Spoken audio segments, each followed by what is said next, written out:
what's up sa inyo mga boss? For today's video, re-reviewin natin itong CB150X ng Honda.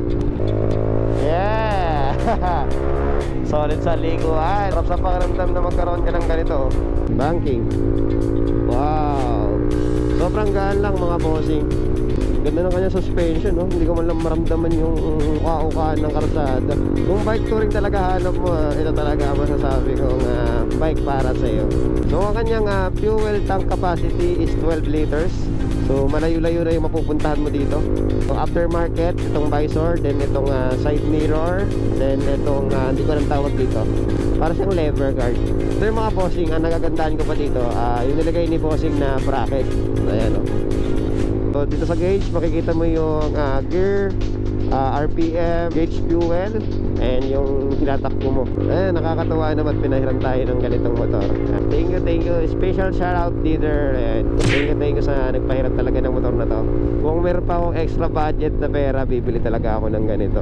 Tuwa ako naririnig ko yung kanyang pipe. Kasi ako sanay nang hindi ko naririnig yung kanyang pipe. Kakatulog ako dun sa may biyahe.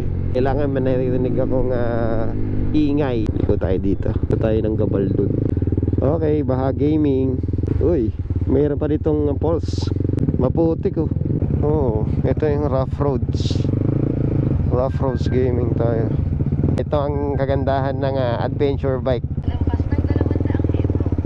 Lumiko pa kaliwa. Okay, nandito na tayo. Ganda ng tanawin oh. Sarap. Ayan, makikita natin yung stabilize niya dito. Oh, grabe, hindi mo lang maramdaman yung tagtag ano. Pang adventure talaga ano. Parang gusto mo pa nga idaan sa mga rough road eh oh. Nakakatawa, tinulaman lang kaalog-alog ano. Kanang uka oh. Oh, dahan-dahan pa rin tayo. Oh. Ayos. Ikaw tayo dito. Yeah, super sarap mag-rides pag ito talaga gamit.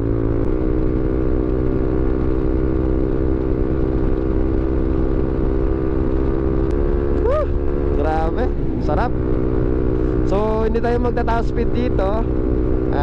Ito ay for review lang naman. Wala tayong ipakikitang top speed. Pero ang may-ari nakapag-top speed ata siya ng 113. So 6 speed to mga bossing. Woo! Sarap iligaw, grabe. Ayos to. Disclaimer, this video is for entertainment and for review lang ng motor.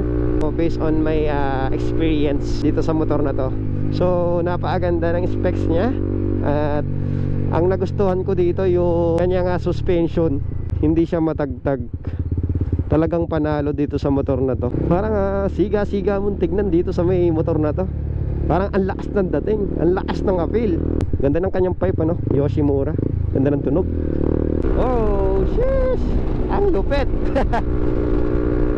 May enjoy mo talaga yung pag-rides mo dito pag ito gamit mo. Itong bracket niya is aftermarket na. Pati itong mga ilaw niya nilagay dito. Ang kanyang side mirror, aftermarket na rin. Ang ganda ng fender niya sa harapan. So glossy black. Then gold na shock. Then aftermarket na rin yung kanyang pipe, Yoshimura. So ayan, naglagay na rin siya ng GB box dito. Ito ang kanyang tangke, matte dito, then glossy. Ayan. Then ito yung kanyang passing light, signal light. Ito ang kanyang engine switch. So meron siyang timbang na 140 kilograms. So meron siyang 38 km per liter. Boss, nagkakahalaga lang naman siya ng 173,900 pesos. So ito ang ating full review ng CB150X ng Honda. Ayan, shout out please.